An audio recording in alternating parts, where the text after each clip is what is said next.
Honey bunches of oats, are you ready to go? I'm ready for some honey bunches, that's for sure. Have you seen my phone? It's in my back pocket. Looking everywhere for it. I'm sorry. So, Chad wants to tell the story of what we're teaching the little kiddos this morning. So, our Sunday school this morning is from Mark 2, 1 through 12. And it's about when Jesus went to Capernaum and he was so popular. Everybody had heard about what he was doing, what he was teaching about, and that he was healing and doing miracles. And so there was a big crowd that gathered around him. So thick of a crowd that nobody could get through.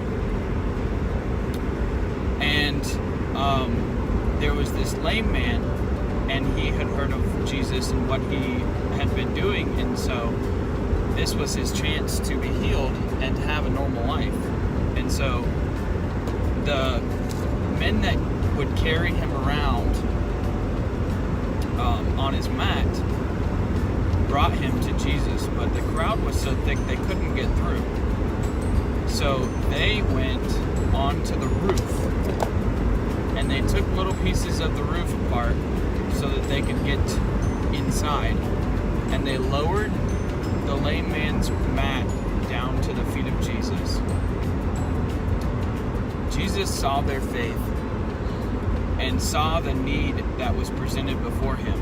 And because we serve a loving and a good God, he was compassionate and wanted to heal the lame man.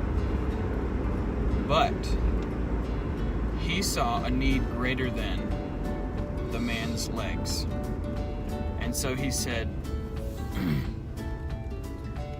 "Your sins are forgiven."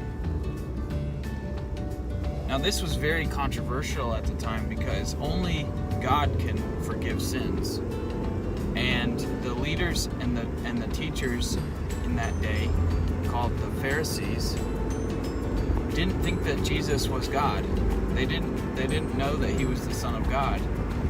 So they conspired against Jesus and said amongst themselves, "Why does this man say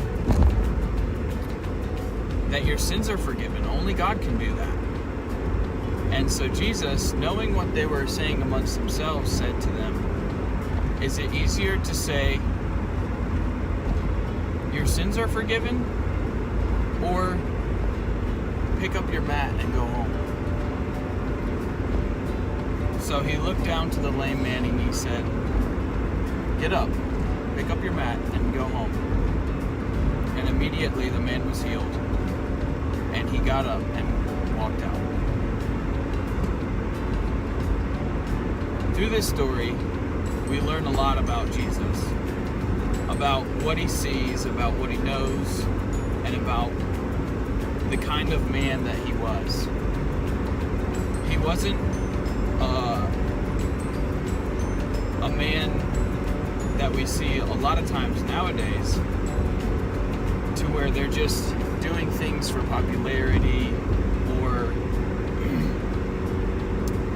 to prove a point, although Jesus did a lot of things to prove a point.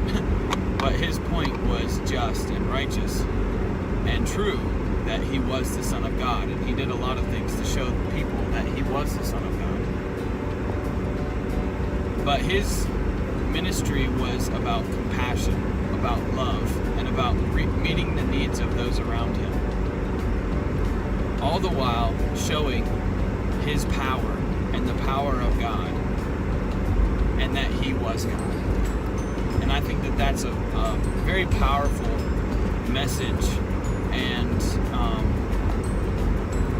it's a message that a lot of people don't see and don't even think about, because they just say, "Yeah, Jesus, God, whatever, he died for your sins. You should accept him and let him come into your heart and be saved so that you don't go to hell." But there's a lot more to it than that. We need to have a relationship with God. He is here was here to build a relationship with those of us here on earth. And I think we lose sight of that a lot of times and just look at him for our eternity and not for our day-to-day. Jesus is the most compassionate, the most loving, and the most relatable being that ever lived and that is still living. He is fully God, and he spent an eternity from before time began until he came to earth. He made us. He saw our struggles, and he came down to help. He came down to earth to help.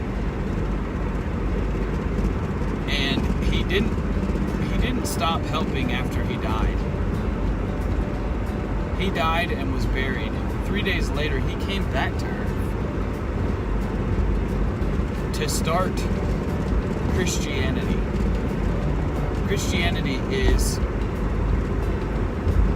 the meaning of Christian is little Christ. And we should be like Christ. We should be just as compassionate, just as loving, while at the same time, while Jesus was here on earth, he loved people, and he loved everyone. And I know that's hard to grasp for humans, because we're so filled with the human nature that is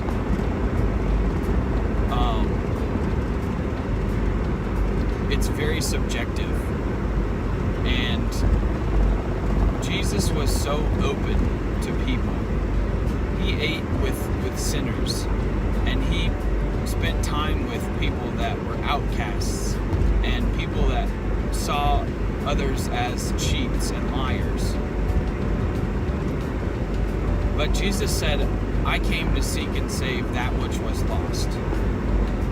And us as Christians, as little Christs, need to be seeking to show his salvation to those who are lost. And through the story that we see with the lame man, Jesus was there to save that which was lost.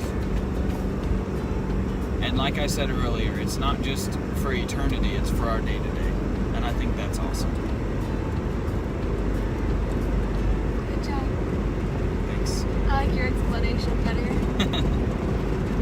But yeah, that's what we're going to teach the little kiddos this morning, and I hope you guys enjoy. Hi guys, so when we got to church, we waited a little bit. We got prepared for the message that we were going to teach, but no kids showed up. So we went and joined an adult Sunday school class. It's really good. We were talking about the parable of the prodigal son, and we were discussing the reaction of the older brother. I like looking at parables and looking at them from a different perspective than the traditional way. So instead of looking at the prodigal son, we were looking at his brother and the way his father reacted. And it was nice to hear, and people were sharing anecdotes about their own lives, and I like discussions like that because you can kind of dig a little bit deeper and get it a little bit more personalized. So, I loved the discussion, and just how you can put pieces together by not only listening to what's being taught, but actually talking with other people just about what they think about the scripture and what they think is going on in the scripture and stuff like that. And I really enjoy having discussions like that, so it was really nice.